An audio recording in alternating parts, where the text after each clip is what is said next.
Ladies and gentlemen, I'd like to welcome you to the Burke County Board of Commissioners Tuesday, July 16th, 2024 meeting here at the meeting room at 6 p.m.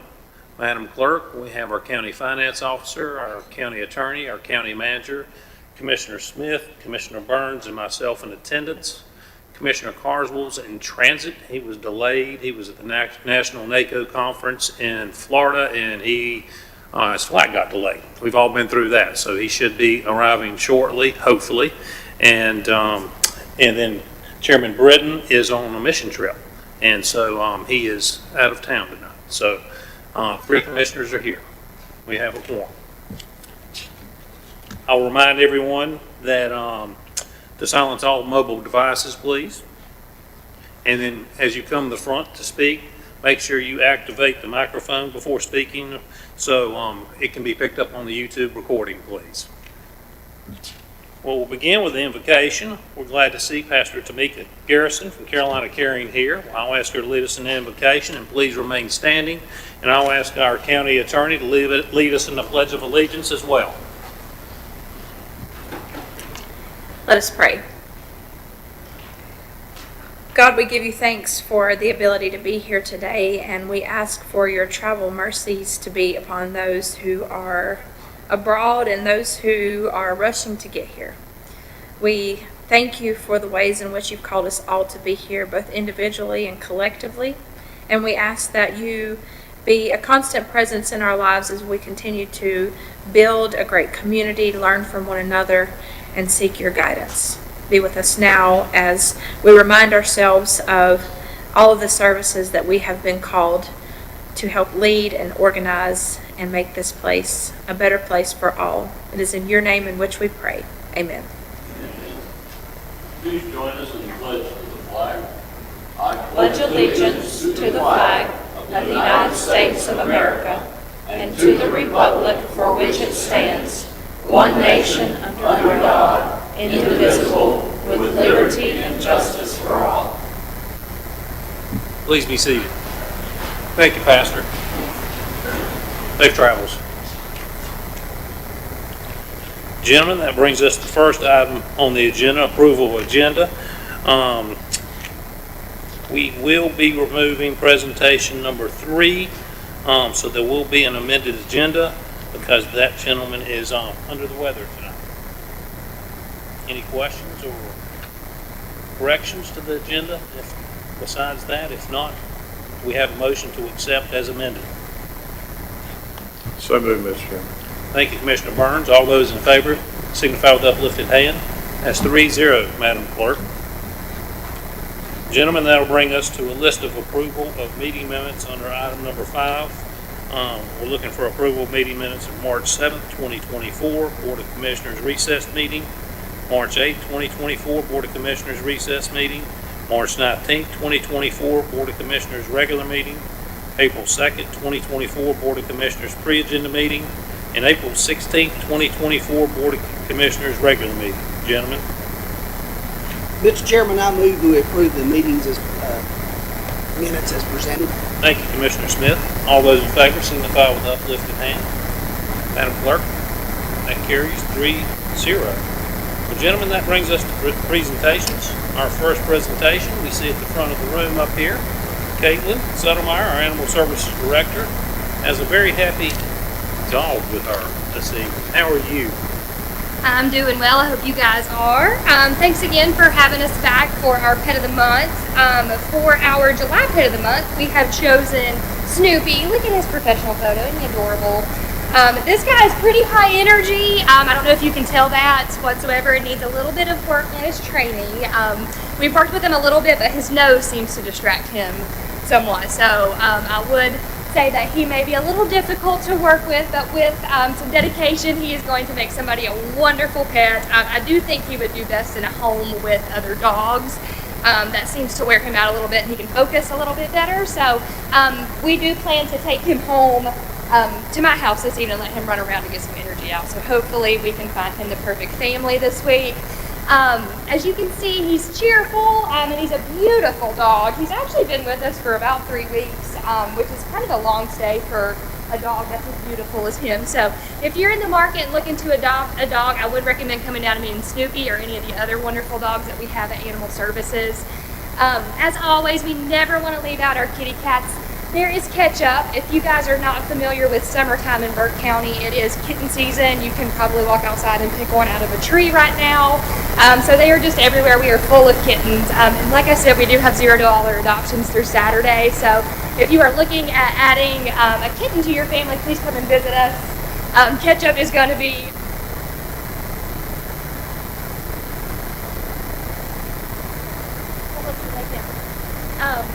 we did want to update you guys on just a few little stats from the last 6 months. In the last six months, we've taken in 979 animals to Animal Services. So that's quite a few. We do have 16 dog kennels and 24 cat cages. But this year we have been able to implement quite a few proactive programs to help keep pets with their families. And with that, we've actually won some really great life-saving awards. So one of the things I did want to bring to your attention, the first 6 months of 2023, our euthanasia rate was not very high, but we did euthanize 335 animals in the first 6 months of 2023. This year, the first 6 months, that number's been 97. So these proactive programs are working as far as life-saving is concerned, and we are seeing a lot of community engagement and a lot of people returning for services for help with their animals. So we did want to share that with you guys. Due to those efforts, if we want to move on to the next slide, we did receive an award last week that came with a $12,500 grant. And it was the Life Saving Trailblazer Award, and that was awarded to a group of individuals and organization that was blazing the trail and saving lives. So we were really excited to receive that award. As always, if you're interested in learning more about what we do and our life-saving programs, this is how you can reach us, and we did include our Pet Finder link if you're in the market of finding a new pet.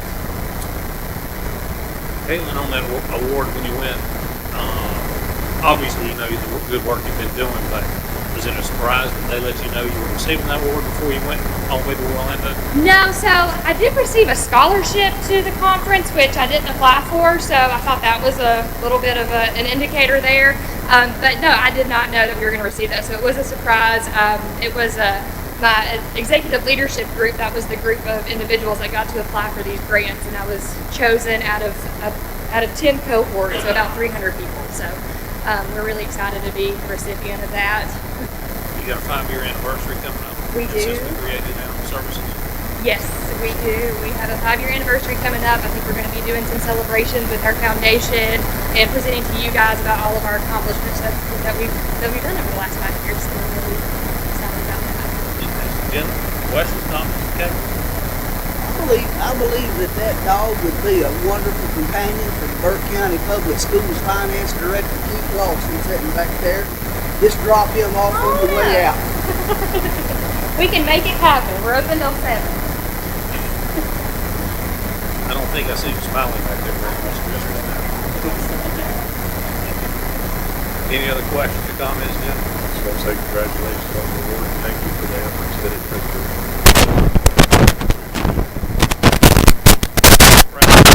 Staff, but all your volunteers too, because you have countless volunteers who want to recognize them, rescue folks.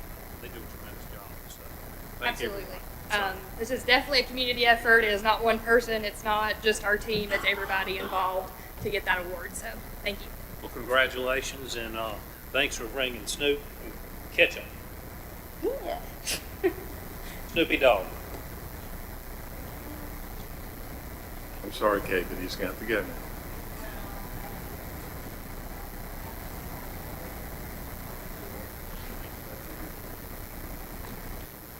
Well, gentlemen, after that, it's going to be a little bit of a letdown. That was exciting. No pressure on you, Scott Black. So our next presentation is going to be Scott Black, our IT director. He's going to give us a departmental update.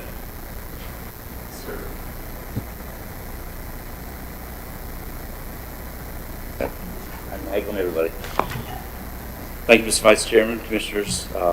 Just want to give you a brief update on the IT department, what's going on with us. So, following the Commissioner's Strategic Plan, we thought about just looking at some of the things we've done recently. We kind of tend to fall in these focus areas, but honestly, probably different times we probably hit all 5 of them. So the IT department currently is 15 staff across the IT and GIS division. So we have 3 IT technicians, which are first line support to all the county staff, 2 senior techs, our second level. They also work on our network, phone system, radios, things like that. We have 3 systems administrators that manage servers, networks, cybersecurity, user account creation, and then all our different applications that Office use. And then we have administrative assistant, then myself and our system director. So GIS is made up of 4 staff.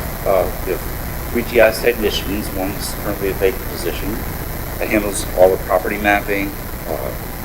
We handle street addressing, other projects. I work with broadband maps for the CAP grants we just recently approved, things like that. Our 911 GIS MSAC specialist, she's based over 911 center, and so she takes care of maintaining all the data layers that update, keep the CAD system working properly. So overall, we manage the tech needs of 750 employees in the county. We can break fix hardwares, deploy new equipment, create email accounts, maintain all the servers, cybersecurity, and then backing up our data, which currently I looked at our backup, we're storing 57 terabytes of data. And somebody told me this, says, well, what is a terabyte? And I tried to think of how, so came with this. If you were to print this out on sheets of paper, the stack would be 2,250 miles tall, or roughly the distance from New York to Las Vegas. So it's a lot of data. We manage 75 servers across the environment, about 900 devices, laptops, desktops, computers, about 1,200 different software applications, 350 things, mobile devices, cell phones, air cards, MiFis, and then radios, all the county sheriff EMS radios. We help with programming the volunteer fire departments, Count Valdez. Total in the county right now we have 1,946 radio IDs that are active.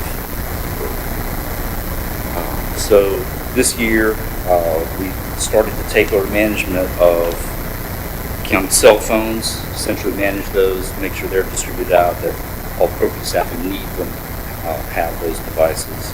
And also the same thing with public safety radios. So we're kind of coordinating that, making sure that we get them on a proper replacement schedule and just making sure that all the people who need them have devices they're working when they need them. We've also been working on aligning our equipment replacement schedules with the capital improvement plan that we set up. And so we're looking out 5 to 10 years to see when servers are going to be out of date, when network equipment is going to reach end of life, make sure that we're getting it on the plan to replace it before it's at that point. And we're also planning to conduct a strategic plan, which will help us outline our goals and initiatives, and will give us basically put us on a good roadmap so we can make sure to plan out to support the technology needs for the county. So our largest project this past year was replacing the Human Resource Center network. And obviously that's the biggest concentration of employees in the county. And we spent about 2 months getting all the switch configurations and planning out how we would do this and get it all done, prepared and ready to go. We did it all, the switch over on the weekend of January 13th. So that included 14 48-port network switches, 2 UPS batteries. We had to reconnect 350 network jacks, and we installed 24 wireless access points, which I believe the building before had 9 wireless access points in it. So coverage was pretty sparse. So now we've got good coverage in the whole building. So here's a quick picture of it. On the left side there is how it looked before, and you can see kind of over the years you get kind of a rat's nest of wiring that's out there. Second, there's when we pulled it all out, and then putting in moving all the cables over, and then on the end there is a nice clean cabinet, which is, hopefully it will stay that way for a good long time. Fortunately with that project, we came in, we had it over the Martin Luther King holiday weekend, so we had a little extra day there just in case we had any problems, but we didn't. Staff came back on Tuesday morning and were able to go right back to work, and a couple minor issues to deal with, but that went real smooth. We also did some network replacement projects in the Foothills building, except for Parks and Rec, elections, EDI in the conference center. We had a lot more Wi-Fi coverage in the building. Sheriff's office and the Morgan Library, same things there. Put some stats on about cybersecurity. So I got some of these from the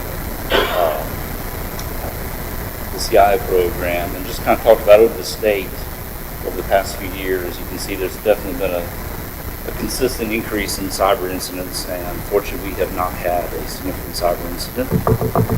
And but downtime has increased 200%, and the average public sector cybersecurity incident costs anywhere from $700,000 to $1.5 million to remediate and get back up and running.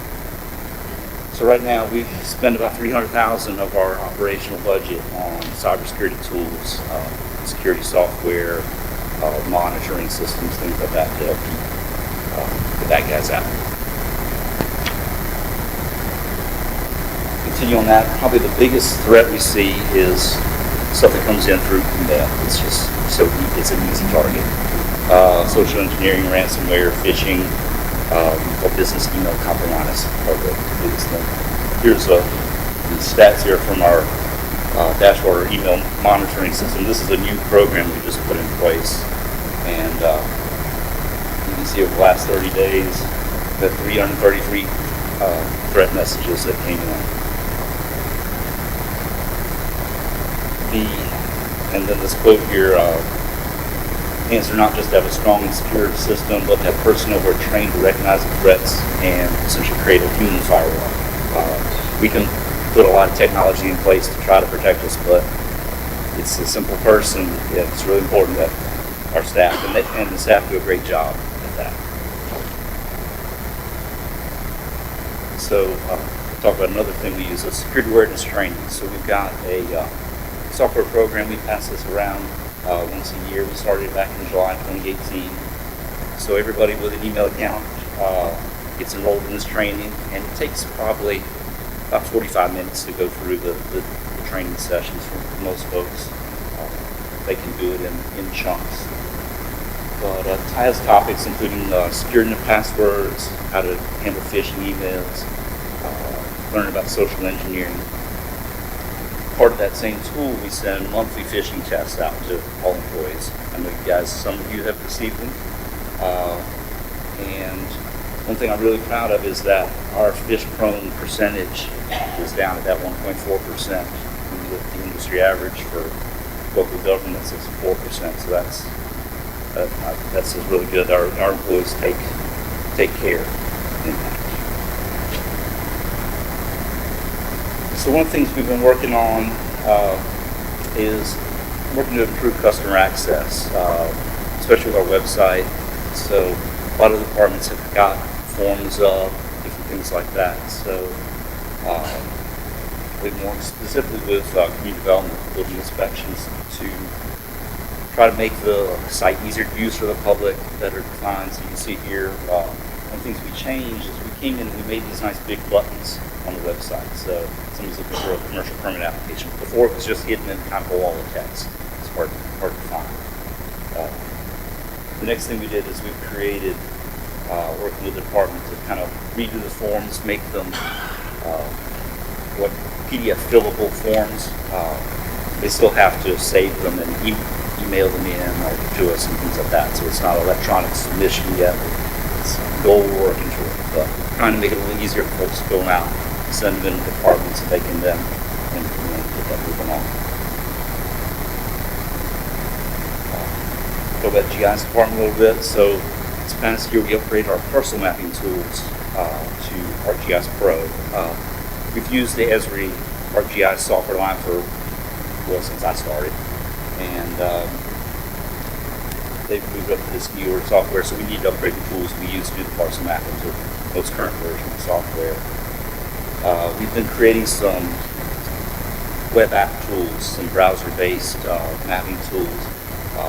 Done several for tax appraisal department to help them with analyzing their neighborhoods and looking at sales data, things like that. We continue to work with them to refine those. We've also been looking at field maps, which are a tool that we can run on our employee's cell phone. And specifically, we've been working with environmental health for when they go out and do their septic tanks and wells and things like that. They go out in the field and mark a location, and then it puts that data right on a map. The idea being is that we build a inventory of where the actual wells and septic tanks are, overlay that and that history. And then we've got, talking to them, the plan is to take all their old paper records and be able to digitize those and georeference and put them on the map so you can have that historical data as well.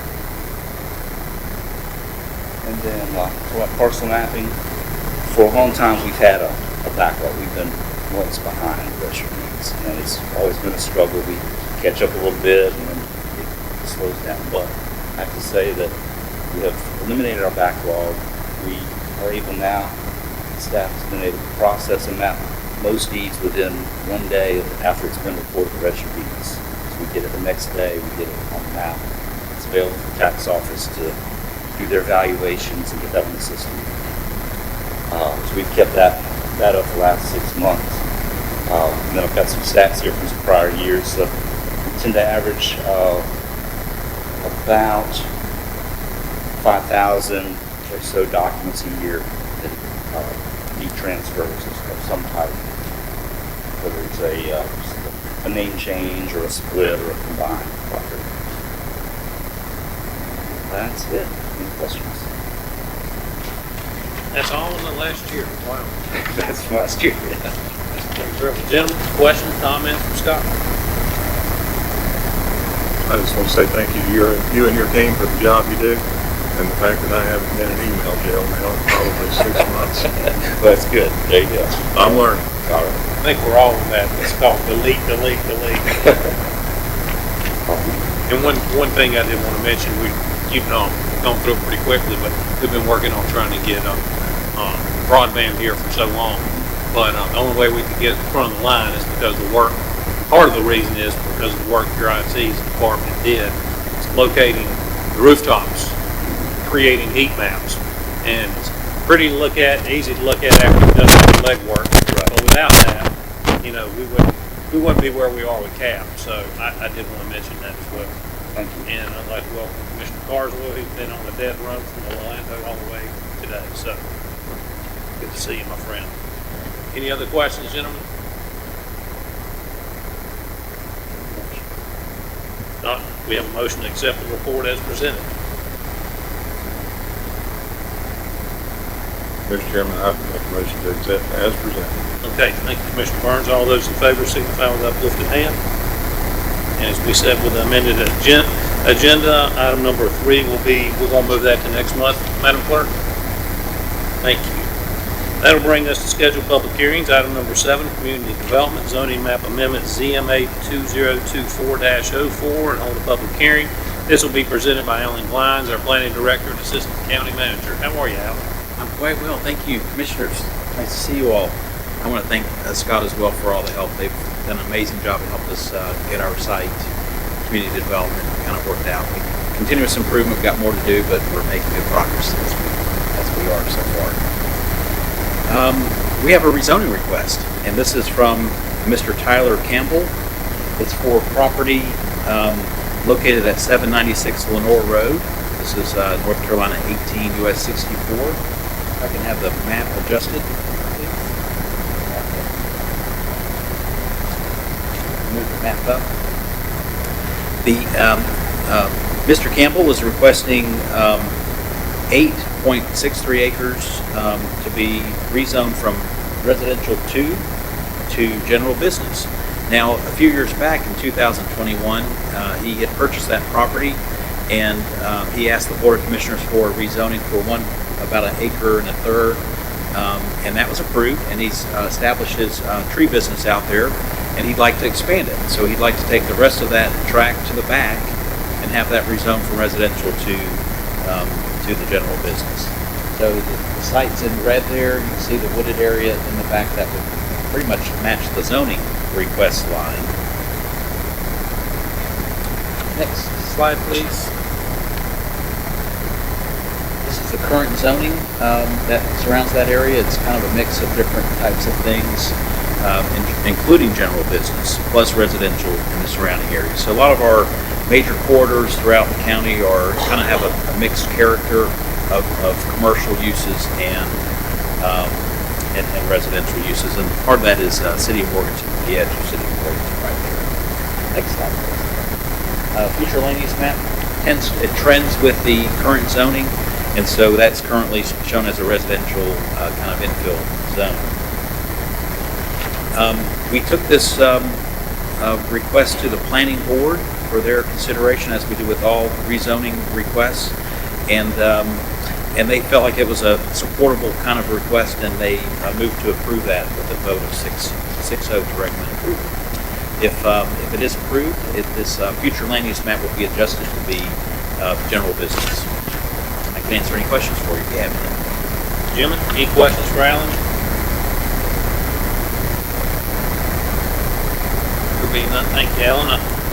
We will now hold a public hearing. I will now open the public hearing. Is there anyone here that wishes to speak to this issue?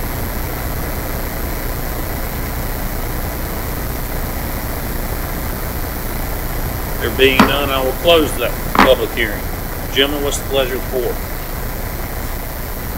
Mr. Chairman, I make a motion to adopt ordinance number 2024-13 as it's related to ZMA 2024-04, request to rezone 8.63 acres of land located at 796 Lenore Road, Morganton, North Carolina, and corresponding to PIN number 2705307-320 from residential 2 R2 to general business GB zoning district. The board finds that the rezoning is consistent with the intent of the blueprint of Burke land use plan and the future land use map because of the range of uses in this area. The land use map shall be adjusted to general business. Furthermore, the board finds that the request is reasonable and in the public interest because Lenore Road corresponds to US 64 NC 18. It is North Carolina minor arterial road and a main travel corridor between the city of Morganton and the city of Lenore. The subject property is located in the immediate vicinity of several existing light industrial and commercial businesses and adjacent to GB property. Approval of the rezoning would help the existing business expand and provide more jobs and services to Burke County. Thank you, Commissioner Barnes. All those in favor of the motion signify with an uplifted hand. Madam Clerk, that carries 4-0. Thank you, gentlemen. That'll bring us to Section 8, informal public comments. I'll now open the floor for informal public comments.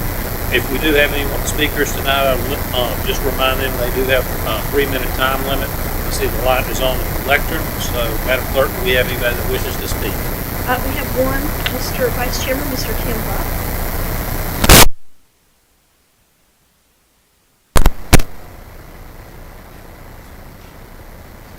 Thank you, Madam Clerk. Good evening, fellow Burke County citizens and Board of Commissioners. Second, thank you for the opportunity to come and address you this evening. It's over the proposed 0.25% sales tax that you're looking at putting on a bond referendum for this fall. I want to point out a couple of things. One is, I worked really hard in 1983, I think it was, to get what was called the Blue Ribbon for School sales tax passed. And I'm all about the sales tax because that is one of the most fair taxes we have. There's no discrimination in it. We all pay that rate when we go through the line. That percent on that sales tax we passed that time worked quite well to be used on the public school buildings in Burke County. A program that worked quite well for many years. Still coming in at quite a bit of a clip. This board was one of the boards last year that talked the legislators into being able to reallocate that money without any consideration for the people of Burke County who voted for that money to be used on the school buildings in Burke County. It was used to give school employees pay increases, pay bonuses, stipends, and I think also to replace some low wealth money, if I'm not mistaken, that was cut by the legislators.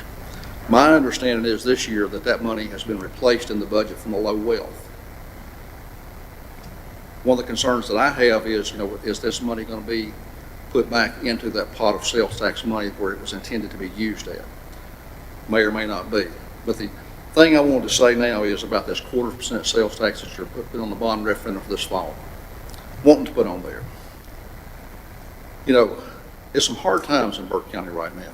There's some people who's not as fortunate as many of us are, who are really struggling to put groceries and food on the table. And 0.25% may not sound like much, and I know that's on the taxable stuff that's not edible. So let me clear that before somebody corrects that. But that's on the clothes and items like that you buy. 0.25% may not sound like much, but it's a lot in the mix to what's going on out here today. Given this board's past history of increasing taxes, don't allow another tax to be put on the ballot for this fall to be another burden on the people of Burke County. That sums it up. It's hard to unpack all that in 3 minutes, but that's it in a nutshell. I ask you not to consider putting that on the ballot for this fall. Thank you for your time and listening. Thank you, Mr. Buff. Madam Clerk, any other speakers? That's all I have, Mr. Vice Chairman. Thank you, ma'am. I'll close this portion of the meeting. This will bring us up to item number 9, consent agenda. I will turn it over to our county manager, Brian Epley, to review the items on the consent agenda, sir. Thank you, Mr. Vice Chairman. Several items for consideration. First, several are appointments and reappointments from our clerk. Item 1 is 4 reappointments to our Animal Services Advisory Board. Each of these have been provided ahead of time and are in your packet for review and consideration. Item 2 is appointment and a reappointment to 2 seats of 8 for the Child Protection and Child Fatality Prevention Team. Item 3 is consideration of appointment to our local Emergency Planning Commission. I would point out that this item includes an exception to Section 2-88, the membership requirement and the residency requirement. If you notice, the member lives in Taylorsville. That is a regional approach. Item 4 also is a reappointment to the Regional Aging Advisory Committee. That would be 1 seat. Item 5 is a reappointment to Burke County Smart Start. That would be an existing member who currently works in the Department of Social Services. Item 6 is a resolution appointing and removing for both Glen Alpine and Drexel plat review officers. Item 7 for consideration is an appointment to the Morganton Planning Board, ATJ. Item 8 is approval for utility easement for the town of Valdez. There's a housing development that requires an easement. The town received a sizable sewer grant a few years ago, and this is to maintain that. Item 9 is request for written agreement between Home Trust Bank and Drowning Creek Volunteer Fire Department. They have financed some land, are in the process of paying that back, and it's customary with Home Trust Bank. They require written revenue confirmation. Item 10 is your monthly tax release and refund report for June 2024. And finally, for consideration, item 11 is your tax collection report. I was happy to announce that the current year tax collection has reached 98.8%, which exceeded last year's 98.6%. I believe is the highest we've ever had. I'm very proud of that team for that performance. That concludes the consent agenda. I'm happy to answer any questions you may have. Thank you, Mr. County Manager. Gentlemen, it's a pleasure to report. Mr. Chairman, I move we approve the consent agenda as presented. Thank you, Commissioner Burns. All those in favor signify with uplifted hand. Madam Clerk, that carries 4-0. All right, gentlemen, this brings us to Section 10, items for decision. Item number 1, Burke County Public Schools approval purchase of real property. This will be presented by our friend Keith Lawson, who is not leaving with the dog apparently. Happy you made it in safely, Mr. Carswell. I'm going to simply read the summary of information for the two parcels for your consideration this evening. But upon conclusion of that, I'm certainly happy to expand or answer any questions you may have. Pursuant to North Carolina General Statute 115C-426F, the Burke County Board of Education requests the Board of Commissioners approve the purchase price of $1 million for 6 parcels totaling 43.1 acres on Huffman Avenue in Conley Springs for the potential construction of a new East Burke Elementary School. Parcel number 2, the Board of Education requests that the Board of Commissioners approve the purchase price of $1.5 million for a 2.831 acre parcel located at 305 West Union Street, Morganton, for use as a new administrative building for the Burke County Public School System. Gentlemen, any questions for Keith? Mr. Chairman, I got several questions. Keith, I want to go back. It was a few years back when Randy was the chairman of the school board and I was chairman of this board. We actually purchased some property in consideration for a new school. What happened to that property? It's commonly known as the Stiff property because it was in that family for so many, many years. We do still own that property. It is adjacent to East Burke High School, and the current Board of Education does not want to build the new East Burke Elementary School at that location due to 2 factors, and one that being traffic issues that are anticipated, as well as the gas line that runs through the property. Did we not consider the gas line when we bought that property? We did, yes. It's still buildable property, I think, and I shouldn't speak for the board, but I know they've had discussions about the concerns of the traffic issues, having an elementary, a middle, and a high school clustered right there together. Any future plans for that property? Excuse me? Any future plans for that property? No, sir, not at this time. It does adjoin East Burke High School. I will say that. But I'm aware of no use or planning or plans for a use for that property for the near future. Okay, the building that you want to buy out of town, what's the square footage in it and how does it compare to the space that you're leasing from us now? The proposed facility in town for the administrative building is about 33,000 square feet. We currently are in about a 14,000 square foot facility.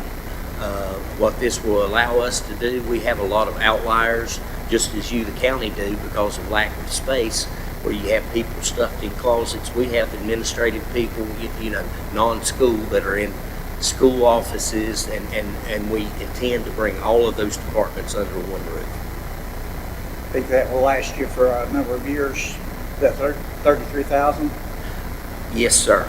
That's more than ample space for us to consolidate all departments that the administration wishes to consolidate under one roof, and should serve our purposes for many, many years to come.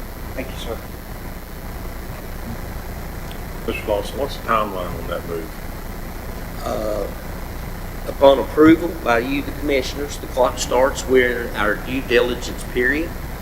We anticipate hopefully to close on that facility within 60 days from this date, actually. We're having a survey done and a phase 1 environmental study done. And according to our architect, if bidding, design, everything went as planned, based on his timeline of doing these types of projects for many years, he anticipates our move-in date would be in spring of '26. Okay, and just make sure it's clear for everybody out there, this acquisition does not include, it does not involve any of the lottery funds that were awarded, $42 million for the new elementary school, correct? No, sir, this does not. The $42 million lottery fund that we received, that goes towards the construction specifically, solely, and only for a new elementary school. I understand, I just want to make sure it's clear. Yes, sir. I have a question, but it's mainly directed to the county manager, Mr. Epley. How does this impact the overcrowding at the DSS Health Department? And is this going to help alleviate maybe some of the cost of having to build a new Health and Human Services or DSS? Can you explain that to us, sir? Yes, so as Commissioner Carswell and Mr. Lawson mentioned, those two school central office is located in that same building. It's about, the total gross square footage of that building is about 65,000 square feet. 14,000 of it roughly is assigned to the school system. The county commissioners in 2020 facilitated with Mosley Architects' help a building study that ranked each of our buildings on 6 of their systems, mechanical, structural, and so forth, and that was one of the lowest scoring buildings we had. On top of that, we have a ton of folks, roughly 50 folks, that are required to work remotely because we're not space. And we've acquired for adult protective services about 35 people that were working in the tax office that will be working across the street. And I know I'm being elongated, I apologize, but the county recently concluded a space analysis with a professional space planning firm that concluded that those two departments needed about 92,000 square feet. So even with the exodus of the school system, the 65 still doesn't cover it, but it certainly goes a long way in elongating the utilization of that building and helps in that regard. I think the timing will actually synchronize pretty well with evaluating how that building is going to function long term. So I hope that helps. Yes, sir, thank you. And for those of you that don't know what we do up here, we meet with our friends at the school board on a quarterly basis. We've been discussing this for many years, and we're always discussing space needs, personnel needs, unanticipated, budget coming up. So we cover all these things, and so we don't suddenly make, moves in a quick way. This is all very methodical, and so we've been talking about this for years and years and years, and so this has been ever evolving. So in this space that came uptown, well, not too long ago, is a perfect space for where you are. It's actually going to be more convenient parking and all that as well. So it's a win-win for the school system and for the county. Any other questions, comments? Mr. Chairman, I'd like to reiterate that this does go back at least to when I was made board chairman of the Board of Education in 2013. And I think the conversation happened every year. The only question I have for you about the 28 acres that are located beside of East Burke High School, is there any plans or any discussion about declaring that surplus? Not at this time. I mean, that could be a possibility, but we have had no discussions on any particular use or purpose or future for that parcel.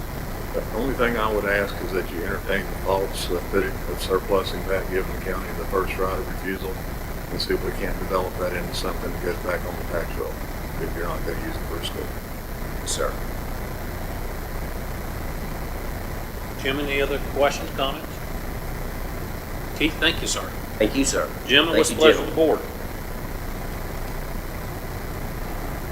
Mr. Chairman, I make a motion to approve the Board of Education's purchase of real property located on Huffman Avenue in Conley Springs for $1 million and at 305 West Union Street, Morganton, North Carolina 28655 for $1.5 million as presented. Thank you, Commissioner Burns. All those in favor signify with uplifted hand. Motion carried 4-0, Madam Clerk. Thank you. Keith, you have a good evening. Thank you, sir. You as well.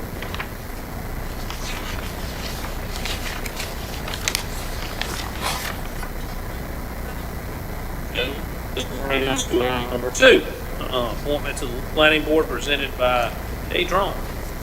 Excuse me. Good evening, gentlemen. Thank you for letting me present this item to you tonight. This is a request to make an appointment to seat number 5 on the Burke County Planning Board. That is an at-large seat, and the term In September 30th, 2025, you have 3 applicants to consider: Andrew Loudermilk, Buddy Vance, and Gregory Smith. Gentlemen, these folks have asked to be appointed. But before we do that, I do need to open the floor for any other nominations. So gentlemen, at this time, I'm opening the floor for any other nominations. Are there any other nominations for the planning board?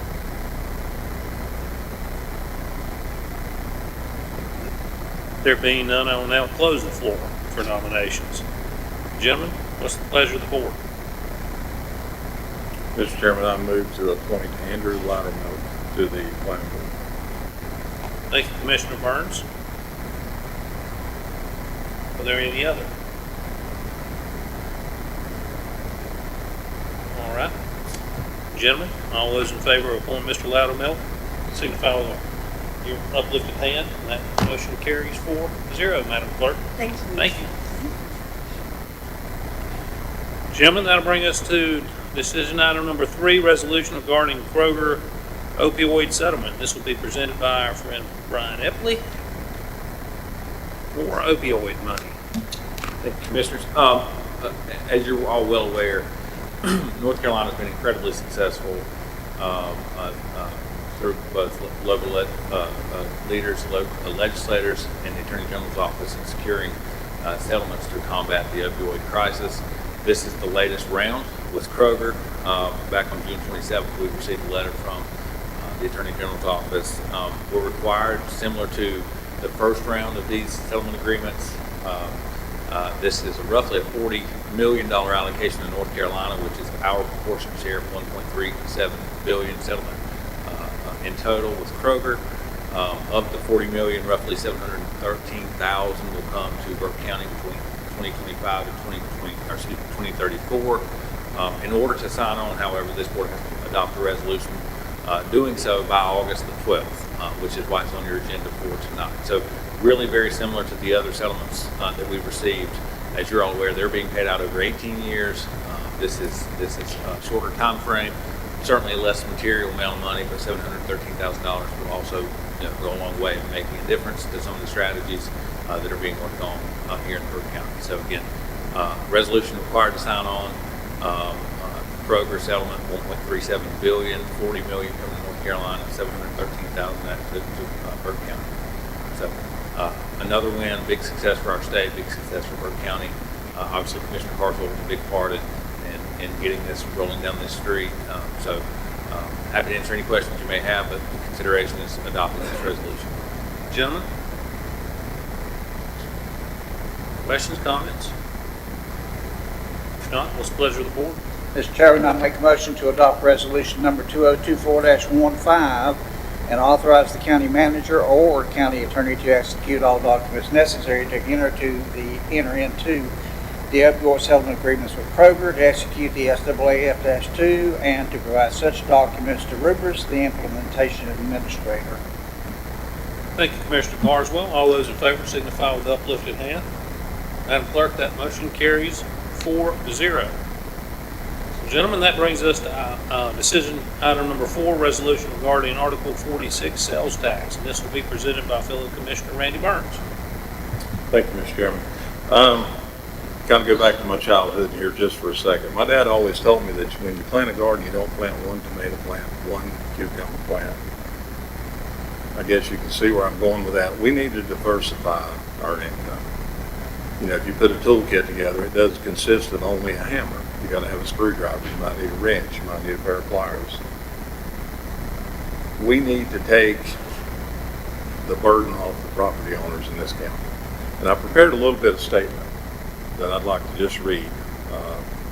So it starts out, good evening, everyone. I don't know if I did that or not when I started. I'd like to speak about the importance of placing Article 46 on the ballot this November. This decision can't be made in the back room. Rightfully so. It has to go to the voters.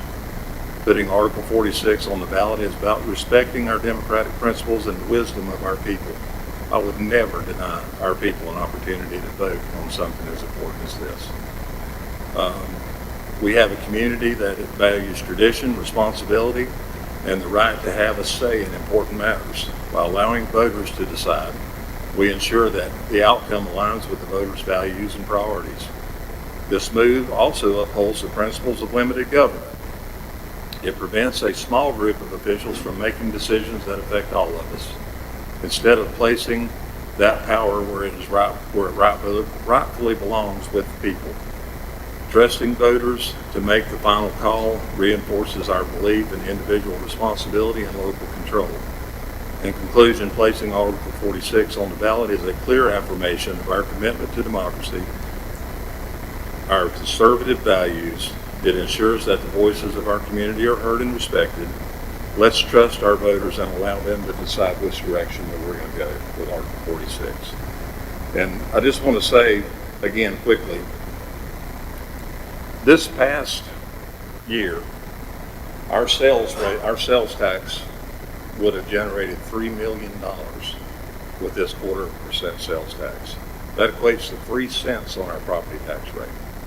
There's a lot made about the fact that property values went up back at the last reval, and they did. And I'm one of the ones that are paying for that. But the ones you don't hear from are the ones who didn't go up, or the ones whose property taxes actually went down. The only persons that you hear are folks like me that mine went up significantly. But I also know that there's some that stayed the same and some that went down, and I hear from these people day in and day out. I just want to make sure that we all understand there's no way to set a property tax rate that is going to make everybody a winner. It just doesn't happen. If let's say we have 50,000 different property owners, that would be 50,000 different property tax rates, and you just can't do that. And I will go back to say that I'm proud that we lowered the tax rate 20%. We kept the additional revenue under 7%, right about 7%, which was about half of inflation. So I think we did a responsible job last time, and I am so grateful we were able to hold that rate this year. Thanks mostly, largely, solely to the hard work of our county administrator and his staff, the zero budget approach that they take to developing that budget. He has found millions of dollars in savings this year, and that's what allowed us to hold that rate, even in this inflationary time. So I say let's vote to give the voters a vote. Do you want to take the pressure off of the property owners in this county, gather revenue from the 13,000 plus people who drive into our county, whether they be commuting or just visiting or vacationing on a daily basis? That 0.25%, if you go to home, or I'll use Rural King as an example because it's the only one in the area and a lot of people drive here from a lot of places to shop there. If you go in and spend $100, instead of your bill when you walk out that door being $106.75, it'll be $107. I had breakfast the other morning. I sat there and I've been kind of doing this as I go along. My breakfast would have cost me an extra 2 cents. And if we can use that and take $3 million worth of pressure off the people who own property, you shouldn't be penalized because as you go through your life, you become more successful and have more stuff. Let's let those who live outside of our county, that commute here every day, that use our services and our resources, let's let them help pay for some of it. So, Commissioners, I would ask you to support adding an Article 46 referendum to the ballot this November. Just following up, and I didn't know what your presentation was going to be, Randy, but I got to thinking about this too. Just a fact, Ed Phelps comes before us quarterly and shows us a report that, visitors generate $130 million inside Burke County.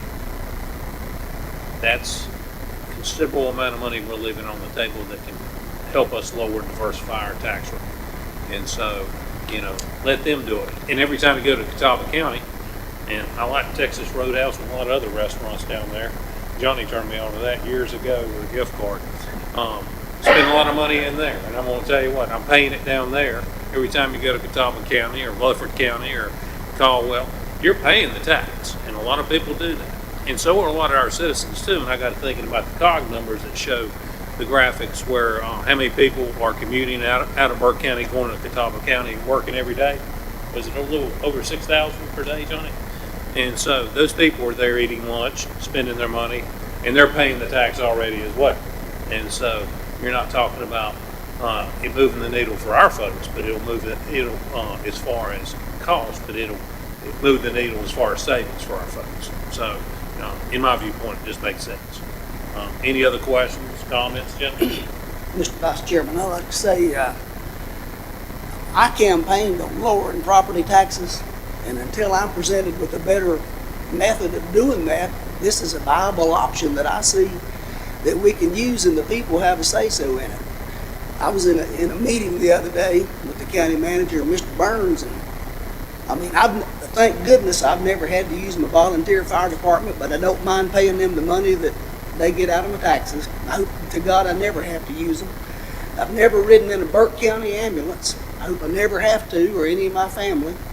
I've never used the animal shelter, but I don't mind spending that $7 a year to support that thing in case a bear comes up in my yard and I don't want to tackle that thing.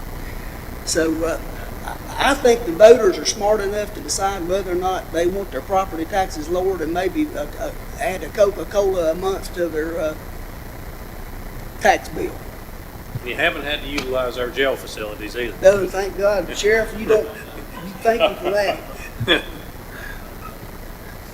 Gentlemen, any other questions, comments on this issue? I just encourage us to give the voters a voice, let them decide. If there's no other comments, gentlemen, what's the pleasure of the board? Mr. Chairman, I make a motion to adopt Resolution 2024-14 as presented. Thank you, Commissioner Burns. All those in favor signify with uplifted hand. Motion carried 4-0, Madam Clerk. Gentlemen, that'll bring us to reports and comments. I'll now open the floor for those. I'll ask our County Finance Officer, No comments, thank you. our County Attorney, Nothing for me tonight, thank you. Madam Clerk, No comments, thank you. County Manager, Yes, sir, thank you. Commissioner Smith. Well, I'd like to say that I am glad to see that East Burke community is going to get them a new elementary school down there. I applaud Mr. Lawson and Dr. Swan for their efforts in helping bring that here, and Representative Tim Moore, I think he was a driving force behind that. I'm glad to see that, and I'm glad to see us be able to alleviate a little bit of the problem over at, if all this goes through, that we will be able to alleviate some of the social services and health department problems they have with overcrowding. Thank you, sir. Mr. Burns. Not much to report, just want to say that the Western Piedmont Council of Governments Policy Board will meet here in Morganton next Tuesday evening, and I look forward to having them here. That's at the community house, correct? Okay. Thank you, Commissioner Burns. Commissioner Carswell, I know you've been burning the roads up in the airlines. Thank you, Mr. Chairman, and thank you, Board, for allowing me to go to Tampa, Florida to represent Burke County at the National Association of Counties Conference. And I'm happy to report that North Carolina, for the first time in 20 years, we now have an officer on the NACO board. The second vice president, we elected George Dunlap from Mecklenburg County, the chair of Mecklenburg. Overwhelmingly, he received 67% of the delegates' votes down here, which was just fantastic. I did make another opioid presentation in front of the NACO conference. There is still more money. The Department of Justice in North Carolina is still working on lawsuits, and we're going to see some more, as the county manager said. You know, $713,000 in the scheme of things versus our other monies that we've got, but it's still $713,000 that we can use to help maybe curb the deaths. We are now losing 12 individuals in North Carolina every day from an overdose. So, again, I hope nobody ever has to bury their child.